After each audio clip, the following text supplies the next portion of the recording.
وامتنانه وحده لا شريك له تعظيما لشأنه، وأشهد أن نبينا محمدا عبده ورسوله الداعي إلى رضوانه. اللهم صل وسلم على نبينا محمد وعلى آله وأصحابه وإخوانه. رب اشرح لي صدري ويسر لي أمري واحلل عقدة من لساني يفقه قولي.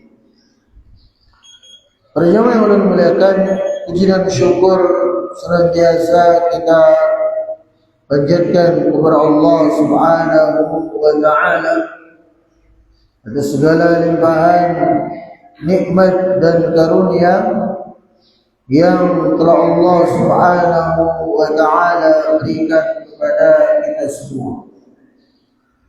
Sebagaimana salawat serta salam senantiasa kita peruntukkan kepada baginda yang mulia, Nabi kita, Nabi besar Muhammad sallallahu alaihi wasallam.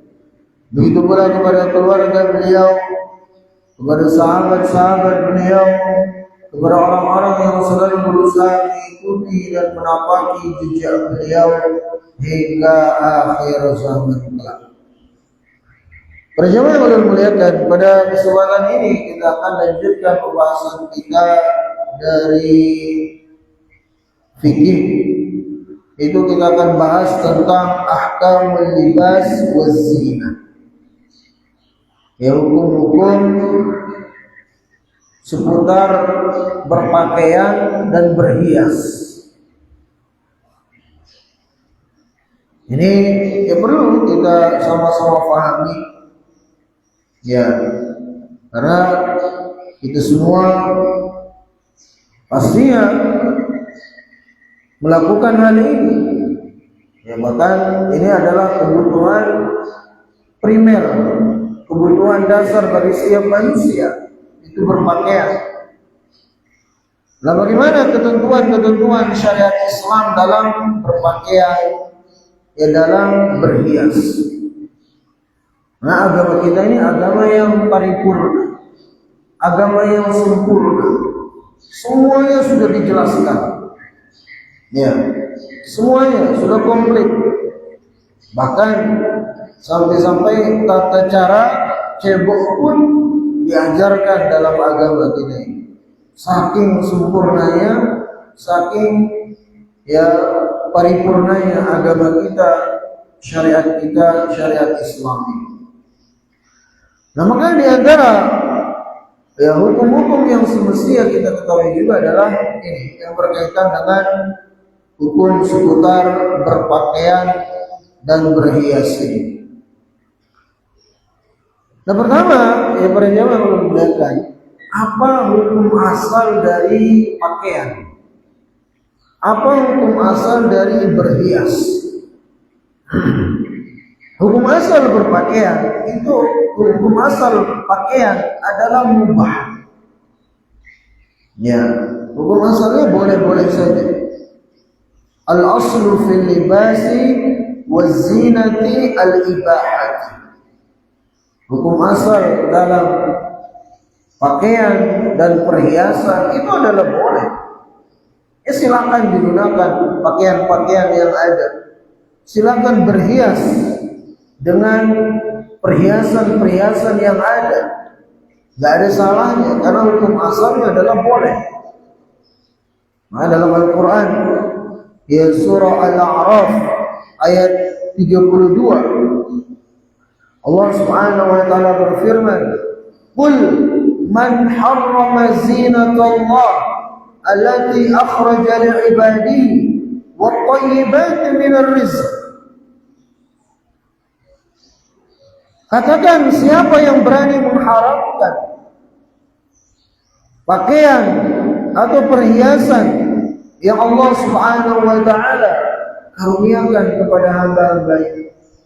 Begitu pula siapa yang berani mengharamkan dari rizki-rizki yang baik yang Allah Subhanahu wa taala karuniakan kepada hamba. Nah, ini semua ayat ini menunjukkan kepada kita hukum asal apa yang ada di muka bumi ini adalah halal. Hukum asal apa yang ada di muka bumi ini adalah mubah. Silahkan dikonsumsi, silahkan digunakan, ya silahkan dimanfaatkan. Selama tidak datang dalil yang mengharamkannya. Ya, kalau si A dan si B berdebat, si A mengatakan pakaian ini haram, si B mengatakan ya pakaian ini halal. Mana yang benar? Atau mana yang harus mendatangkan dalil? Si A yang mengatakan haram atau si B yang mengatakan boleh?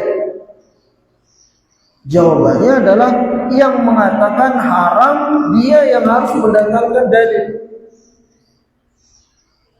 Kalau ternyata si A ini tidak mampu, tidak bisa mendatangkan dalil yang menegaskan pakaian ini haram, maka kembali kepada hukum asal.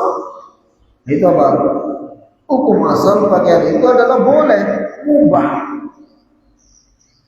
Ya, tapi kalau si A bisa mendatangkan dalil, ini dalilnya.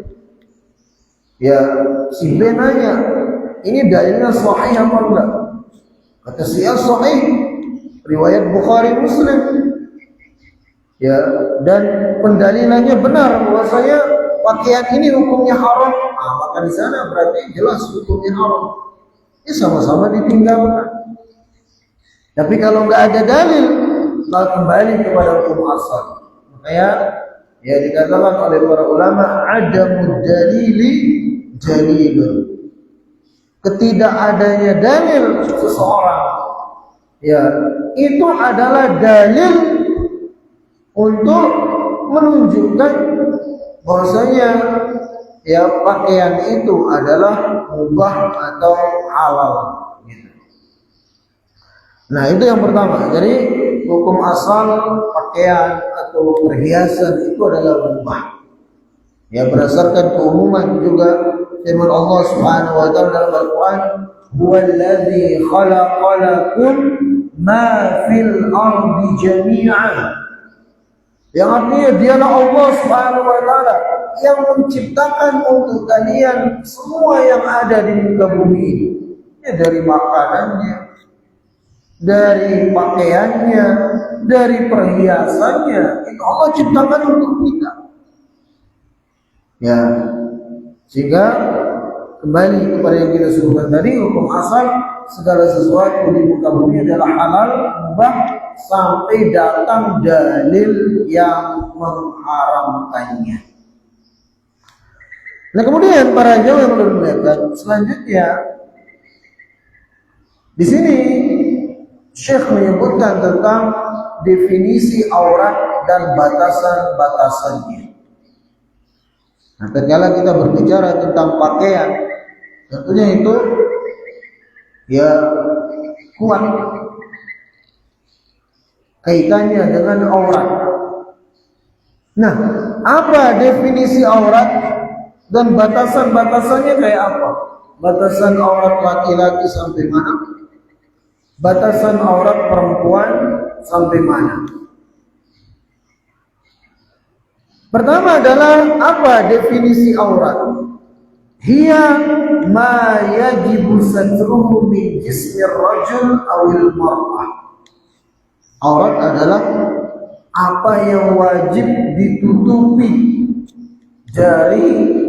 dari tubuhnya, awaknya seorang laki-laki ataupun wanita. Ya. Ulangi, aurat adalah apa yang wajib ditutupi dari tubuh, dari badan, baik itu dia seorang muslim ataupun muslimah. Wa auratul rajuli takhtalifu an auratil mar'ah. Dan auratnya laki-laki itu batasannya beda dengan batasan aurat perempuan.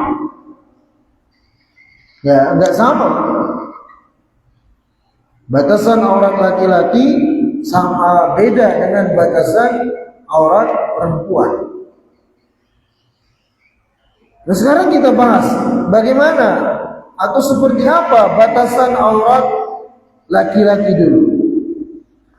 Auratul rajuli minas surrah ila rukbah. Jadi auratnya laki-laki, ketika kita katakan aurat laki-laki berarti apa? Berarti harus ditutup. Karena tadi kan kita sebutkan aurat itu adalah sesuatu yang wajib ditutup, baik oleh laki-laki ataupun perempuan. Nah sekarang batasan aurat laki-laki sehingga dia wajib menutup itu dari mana sampai mana? Maka jawabannya adalah auratul rajuli minas surrah ila rukbah. Jadi auratnya laki-laki yang wajib ditutup adalah dari pusar sampai lutut. Ini kita bicara yang wajib ya. Tapi tentunya dari sisi adab ya itu dianjurkan menutup bahu, menutup dada. Walaupun itu bukan bagian dari aurat yang wajib ditutup. Apalagi dalam kondisi sholat. Ya. Ini kita bicara aurat yang wajib untuk ditutup. Luar pembicaraan dari adab. Kalau adab ya ditutup bahu, dada, dan seterusnya. Nah jadi para jamaah yang memuliakan, aurat laki-laki yang wajib untuk ditutup adalah dari pusar sampai lutut. Nah, ini menunjukkan apa? Kalau kemudian seseorang dia tampakkan ya bagian tersebut, entah apa namanya bagian perutnya ke bawah, dari pusar ke bawah dia tampakkan, atau misalnya pahanya dia tampakkan, walaupun dia seorang laki-laki, berarti dia berdosa apa enggak? Ya dosa, karena wajib hukumnya menutup dari pusar sampai lutut. Dia pakai celana pendek sehingga pahanya separuh kelihatan. Ya kalau dalam rumah di hadapan istrinya ya nggak ada masalah. Ya jangankan pakai celana pendek, ini nggak masalah. Itu kita bicara lain, itu pembicaraan lain. Ini maksudnya di depan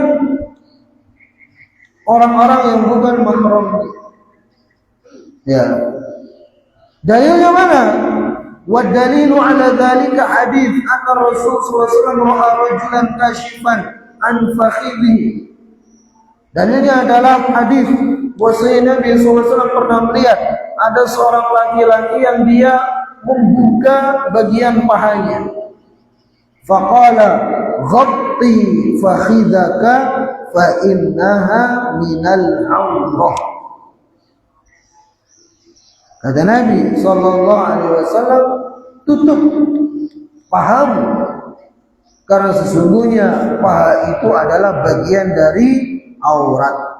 Gitu. Hadis ini derajatnya sahih, diriwayatkan oleh Imam Bukhari. Nabi SAW menutup, menyuruh sahabat ini untuk menutup. Ya, menunjukkan ini wajib untuk ditutup begitu. Ya, sehingga kita jangan bermudah-mudahan main bola misalnya. Ya, kalau bisa dibeli celana yang agak panjang sehingga sampai menutup lutut gitu. Minimal sampai lutut lah tertutup. Ya, ada celana yang agak panjang gitu. Ya, sehingga nggak pakai celana pendek sehingga sebagian pahanya kelihatan. Apalagi di lapangan dilihat oleh orang banyak. Ya, nah itu bisa berdosa kita. Ya, dosa. Haram hukumnya seperti itu. Yang dimana di zaman kita ini ya dianggap sesuatu yang biasa. Padahal berdasarkan dalil itu sesuatu yang terlarang begitu. Ya. Kemudian kata beliau di sini, fala tadkhulus surra awir rukba fil aurah balil auratu ma bainahuma. Jadi kata beliau, pusar dan lutut itu bukan bagian dari aurat, tapi aurat itu adalah apa yang ada di antara keduanya. Berarti kalau sekedar kelihatan lututnya nggak masalah, sekedar kelihatan pusarnya nggak masalah. Yang dilarang itu adalah antara pusar dan lutut itu. Ini kita bicara laki-laki ya. Ya, itu yang haram untuk dinampakkan di depan umum begitu. Ya, kalau kita tampakkan ya dosa kita, karena ini wajib hukumnya gitu. Ya. Kemudian wala ya'ni dzalika an yatasala al-muslim fi kashfi badani amama an-nas bi ghairi hajah.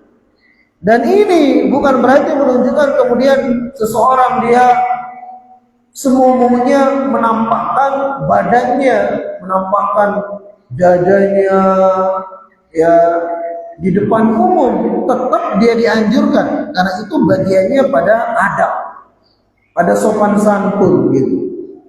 Ya, seorang muslim tetap dianjurkan menutup bagian dadanya di atas pusar ini.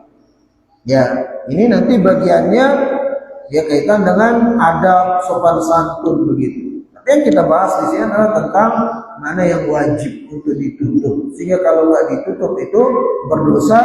Itu apa yang berada antara pusar dan lutut. Ya, maka oleh karena itu ya para jamaah ulun muliakan, mari kita laksanakan perintah syariat ini. Ya, dan saya kira nggak ada susahnya ya kita untuk menutup bagian tersebut. Karena itu lebih dari sisi adab dan sopan santun juga tentunya lebih dianjurkan begitu. Itu kaitan dengan aurat laki-laki. Nah sekarang bagaimana dengan aurat perempuan?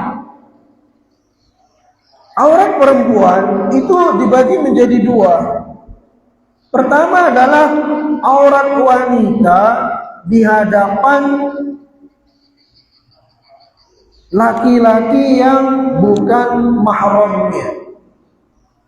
Ya, aurat wanita di hadapan laki-laki asing. Apa saja yang wajib untuk ditutup. Sehingga kalau dia tidak menutupnya, dia berdosa. Kata beliau di sini, al-mar'atu kulluha auratun bin nisbati lirrijalil ajanib. والدليل على ذلك حديث ابن مسعود رضي الله عنه المرأة عورة. Kata beliau bahwasanya untuk wanita auratnya di hadapan laki-laki ajnabi, laki-laki asing, laki-laki yang bukan mahramnya, itu sekujur tubuhnya, semua tubuhnya adalah aurat. Ya.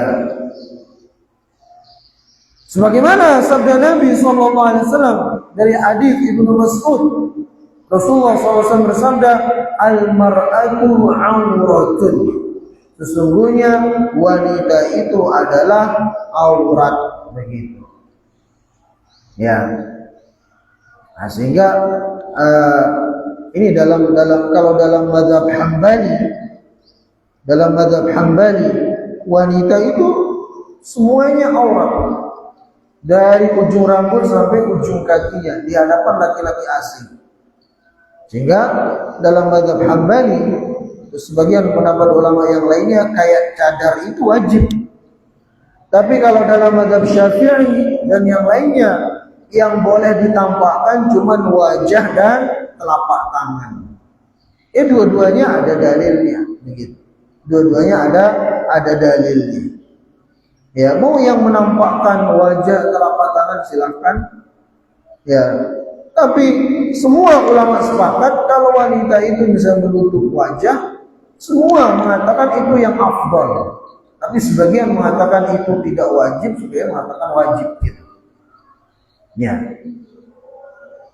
Nah, Jadi itu perselisihan pendapat di kalangan para ulama kaitan dengan aurat wanita di hadapan laki-laki asing. Kemudian selanjutnya para jamaah yang Allah muliakan, bagaimana dengan aurat wanita di hadapan laki-laki yang mahramnya dia atau di hadapan sesama wanita? Ya, seorang wanita di hadapan bapaknya, di hadapan adiknya, abangnya, pamannya, ya kainya. Nah, seperti apa ketentuan aurat wanita? Kalau tadi kan di hadapan laki-laki asing. Ya. Nah, kalau di hadapan mahramnya atau sesama wanita, maka batasan aurat wanita adalah jami'u jismiha ma'ada ma yadharu minha ghaliban kal wajh. Auratnya adalah semua badannya selain ya yang biasa terlihat, ya seperti wajahnya, kepalanya, lehernya,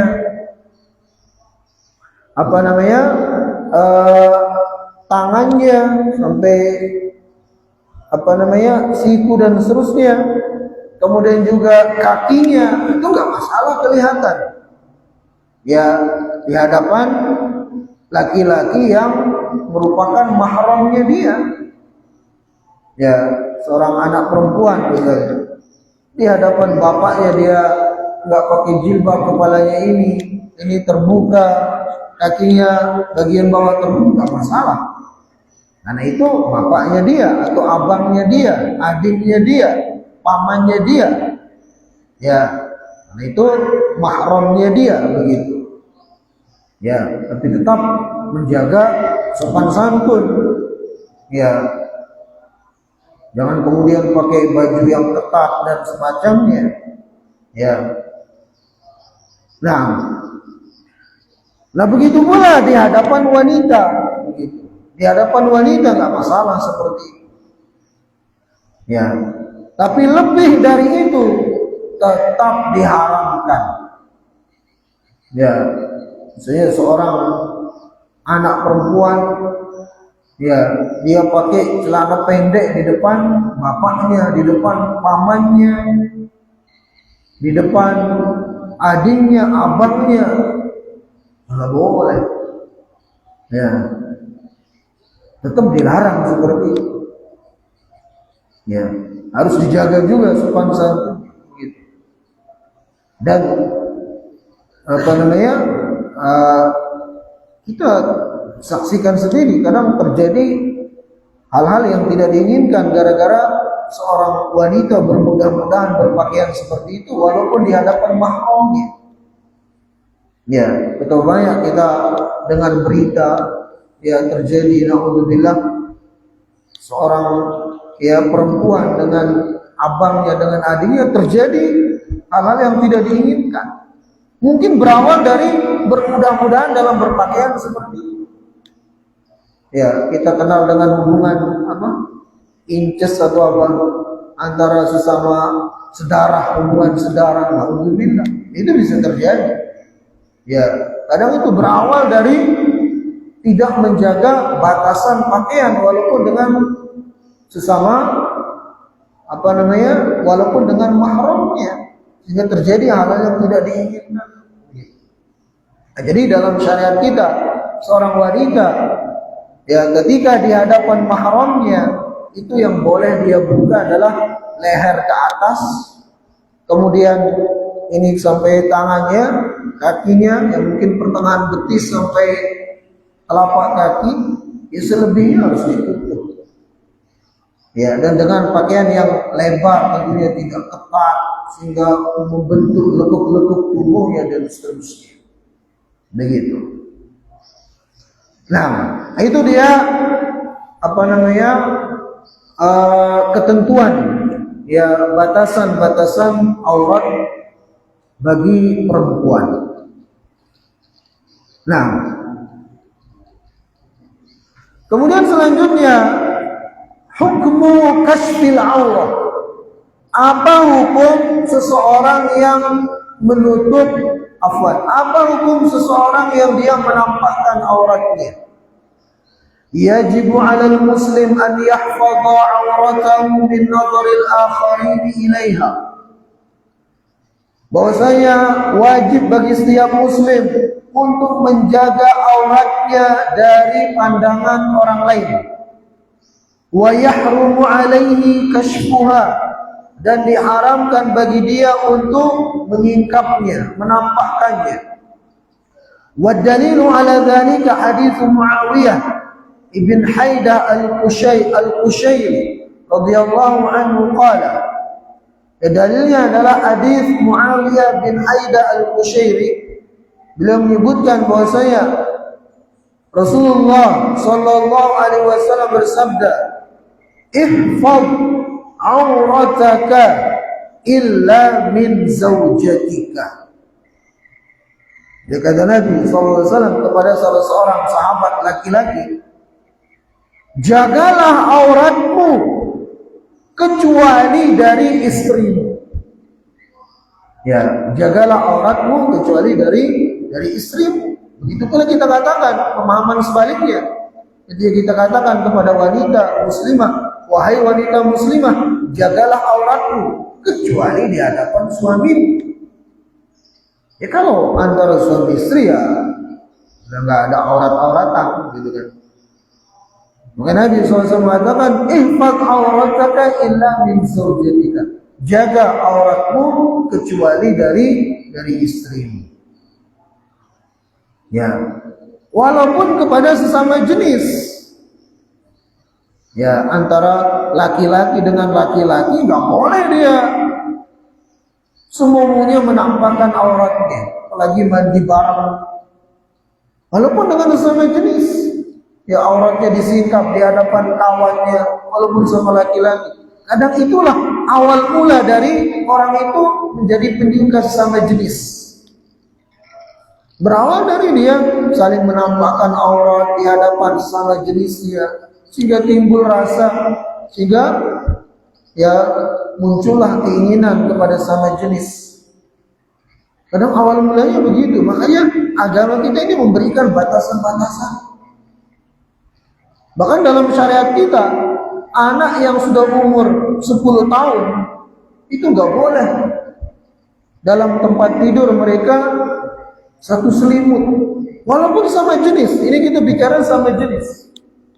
Kata Nabi SAW, wa farriqu muru auladakum bisalawam abna'u sab'in wadribum alaihim abna'u ashrin wa farriqu bainahum fil madaji. Suruh anak-anak kalian untuk sholat ketika umur 7 tahun dan pukul mereka ketika tidak mau sholat pada saat umur 10 tahun, dan pisah tempat-tempat tidur mereka. Ini berlaku baik antara laki dengan laki-laki, apalagi antara laki dengan perempuan. Ya, itu yang Rasulullah SAW perintahkan kepada kita. Jadi anak umur 10 tahun itu jangan dikasih satu selimut, karena bisa jadi itu akan menumbuhkan rasa senang kepada sama jenis itu. Ya, mandi bareng sama jenis, apalagi yang lawan jenis lebih diharamkan lagi, lebih dilarang lagi. Nah, kemudian selanjutnya, wa haditsu Abi Sa'id Al-Khudri anna Rasulullah sallallahu alaihi wasallam qala. Dalam hadis Abu Sa'id Al-Khudri, beliau menyebutkan bahwa Rasulullah sallallahu alaihi wasallam bersabda, la yanzurur rajul ila auratir rajuli walal mar'ah ila auratil mar'ah. Nah ini yang kita sebutkan tadi. Kata Nabi SAW, tidak boleh seorang laki-laki untuk melihat aurat laki-laki yang lainnya. Begitu pula tidak boleh bagi seorang perempuan untuk melihat aurat perempuan yang lainnya. Ya, Nabi SAW melarang. Tentunya ya, selain ini adalah larangan syariat, Ini juga demi kebaikan kita di dunia ini. Ya, seperti yang kita katakan tadi. Ya, bisa jadi awal kemunculan lakian senang lakian, perempuan senang perempuan. Ya, itu berawal dari mereka bermudah-mudahan saling membuka aurat di hadapan sesama jenis. Makanya Nabi kita SAW melarang, jangan sampai laki-laki melihat kepada aurat laki-laki, begitu pula perempuan melihat kepada aurat perempuan. Itu dilarang, apalagi dengan lawan jenis. Ya, tentunya lebih dilarang lagi. Hadis ini sahih diriwayatkan oleh Imam Muslim. Nah, para jemaah yang mudah-mudahan dimuliakan dan dirahmati oleh Allah Azza wa Jalla. Selanjutnya di sini Syekh menyebutkan tentang hijabul mar'ah al-muslimah. Ya, ketentuan dari hijab wanita muslimah. Syara'allahu al-hijab lil mar'ah hifadhan laha wa siyanatan li'irdiha. Allah Subhanahu wa taala telah mensyariatkan bagi wanita muslimah untuk memakai hijab. Untuk apa? Pertama adalah untuk menjaga agamanya dan sekaligus untuk menjaga kehormatannya. Jadi disyariatkannya hijab, jilbab bagi wanita itu bukan dalam rangka mengekang wanita itu. Sama sekali bukan. Itu semua demi kebaikan si wanita itu. Demi kebaikannya dia. Demi untuk menjaga kehormatannya dia. Itu tujuan syariat. Jangan sampai seorang muslim merasa dirinya dikekang. Ya, gara-gara diwajibkan untuk menggunakan jilbab, untuk menggunakan hijab. Ya, karena ada kan sebagian mengatakan begitu. Dan kita semua harus meyakini bahwasanya jilbab itu wajib bagi perempuan. Hijab itu wajib bagi perempuan. Ya, karena ada sebagian tokoh, ya bahkan beliau punya kitab tafsir. Ya, beliau mengatakan hijab itu, jilbab itu enggak wajib. Tokoh besar di negara kita. Ya, makanya anaknya dibiarin pakai jilbab. Yang biasa di berita-berita ada itu bapaknya, padahal beliau penulis punya tafsir terkenal di negara kita, tapi beliau tidak mengatakan jilbab itu wajib. Padahal dalilnya jelas sekali mengatakan jilbab itu wajib bagi perempuan. Ya, jangan sampai kita termakan propaganda orang-orang Islam liberal yang mengatakan oh jilbab itu enggak wajib. Jilbab itu apa namanya? Adatnya orang-orang Arab. Ya. Itu bukan adatnya kita orang Indonesia. Ya, kalau kita ya pakai apa namanya? Kalau orang acara-acara itu apa? Ya pakai konde atau pakai baju apa namanya? Kebaya atau semacam yang terlihat nampak, menampakkan auratnya. Enggak begitu. Ya kalau kita lihat ya sejarah orang Arab sebelum Islam datang, apakah mereka menutup kepala mereka? Enggak. Ya. Sebelum Islam datang di Arab itu, orang-orang Arab enggak nutup kepala. Kecuali sebagiannya memang iya. Tapi pada dasarnya enggak.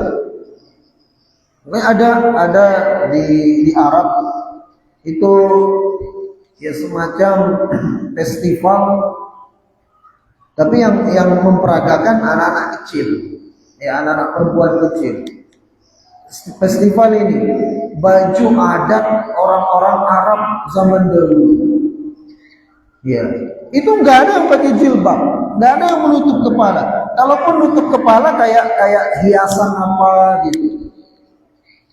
Itu pakaian adat mereka dari zaman dahulu. Nah, ketika Islam datang, ya baru kemudian wanita-wanita muslimah diwajibkan untuk berjilbab. Ya, jadi jilbab itu bukan budaya Arab, bukan. Itu perintah syariat. Ya, perintah syariat kepada kaum muslimah khususnya. Bukan budaya Arab. Ya, Allah Subhanahu wa taala berfirman dalam Al-Qur'an, "Ya ayuhan nabi, qul li azwajika wa banatika wa nisa'il mu'minin yudnina 'alayhinna min jalabibihinna dzalika adna an yurafna wa la yu'dhaina wa kana Allahu ghafurur rahim." Yang artinya, wahai sang nabi, katakanlah kepada istri-istri, kepada anak-anak perempuan, kepada seluruh wanita muslimah agar mereka menjulurkan hijab jilbab mereka. Dan itu lebih baik bagi mereka agar mereka lebih mudah untuk dikenal dan tidak diganggu. Ya, lebih menjaga kehormatan mereka. Ini jelas perintahnya.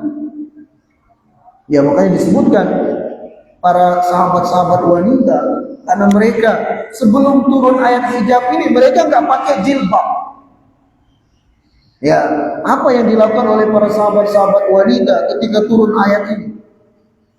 Ya, disebutkan korden-korden bagian dalam rumah mereka itu mereka, karena kan mereka dulu kainnya itu nggak sebanyak kita sekarang. Ya, jadi sahabat-sahabat wanita ketika turun ayat ini, mereka langsung mengambil gorden-gorden bagian dalam rumah mereka, kemudian untuk dijadikan jilbab. Ini menunjukkan memang sebelumnya tidak berjilbab, begitu. Ini sekaligus bantahan bagi mereka mengatakan jilbab wanita itu adalah budaya Arab. Bukan. Ya, ini perintah syariat. Ini kewajiban dari Allah Subhanahu wa taala dan Rasulnya kepada para wanita muslimah, begitu. Ya. Ya, tentunya karena itu adalah perintah Allah, perintah Rasulullah SAW, maka ketika dia keluar rumah, dia berjilbab, maka selama dia berjilbab itu pahala terus-menerus dia akan dapatkan. Ya, selama dia pakai hijab ketika keluar rumah, terus-menerus dia berpahala. Karena dia sejatinya sedang melaksanakan perintah Allah Azza wa Jalla kepada dirinya. Ini maka jangan dipilah-pilih syariat ini. Ya, kalau sholat mau dilaksanakan, tapi hijab kada maunya. Padahal yang mewajibkan sholat sama dengan yang mewajibkan jilbab. Allah Subhanahu wa taala. Allah yang mewajibkan sholat, Allah pula yang mewajibkan wanita muslim untuk berhijab. Begitu. Nah, jangan dibilang-bilang. Ada yang beralasan gerah. Ya, kita katakan qul naru jahannama asyaddu harra law kanu yafqahun. Katakanlah sesungguhnya ya neraka itu lebih gerah, lebih panas. Seandainya mereka itu betul-betul berpikir. Walaupun kita nggak memvonis langsung ya, kalau wanita nggak berjilbab langsung divonis neraka, ya nggak juga. Tapi ancamannya demikian, begitu. Ya, maka wajib. Jadi jilbab itu adalah wajib, berhijab itu wajib bagi wanita muslimah. Ya, itu menutup seluruh tubuhnya dari itu. Ya, kecuali bagian wajah dan telapak tangan dalam pendapat sebagian para ulama, begitu. Ya, sebagian yang lainnya mengatakan seluruh tubuh wanita itu adalah aurat yang wajib untuk ditutup, begitu. Ada sebagian wanita kadang ketika disuruh berjilbab, dia katakan, oh, saya jilbabin hati dulu. Ya, maksudnya saya perbaiki hati dulu. Ya, siapa yang menyuruh Anda menjilbabin hati Anda? Oh, saya nanti kalau sudah jadi orang yang taat dulu baru berhijab. Jangan. Ya, jilbab itu nggak nunggu Anda taat, nggak nunggu Anda menjadi orang. Semenjak Anda sudah balik, wahai para wanita muslimah, di sana wajib untuk memakai hijab, memakai jilbab. Ya, sama dengan sholat. Semenjak orang itu balik, perintah sholat sudah wajib dia lakukan. Gak boleh dia mengatakan, nanti kalau saya ya jadi orang taat dulu baru saya sholat. Nggak bisa. Justru dengan seorang wanita ketika dia pakai hijab, itulah yang akan ya memperbaiki dirinya. Karena otomatis kalau dia pakai jilbab, pakai hijab, dia itu akan menjadi amen dia, menjadi pencegah dia untuk melakukan hal yang diharamkan oleh Allah Azza wa Jalla. Ya, walaupun tidak semua seperti itu ya, tapi setidaknya dia sudah melaksanakan perintah Allah. Begitu. Nah, ya, jadi jangan sampai kita terpengaruh dengan syubhat-syubhat propaganda dari orang-orang ya Islam liberal yang mengatakan jilbab itu budaya Arab, bukan budaya kita orang Indonesia. Justru budaya Arab itu sebelum Islam mereka tidak berjilbab. Ya, jilbab itu adalah syariat agama kita, perintah Allah Subhanahu wa taala dan Rasulnya, khususnya kepada para wanita muslimah. Nah, para jemaah yang dimuliakan, insyaallah nanti kita akan rincikan bagaimana ketentuan-ketentuan hijab yang syar'i ya bagi wanita muslimah, bagaimana kriteria-kriterianya. Di sini disebutkan ada 6 kriteria ya, sehingga hijab itu dikatakan sebagai hijab yang syar'i, yang sesuai dengan perintah Allah Subhanahu wa taala dan Rasul. Insyaallah kita akan bahas pada kesempatan yang akan datang. Naktafi bihadzal qadar.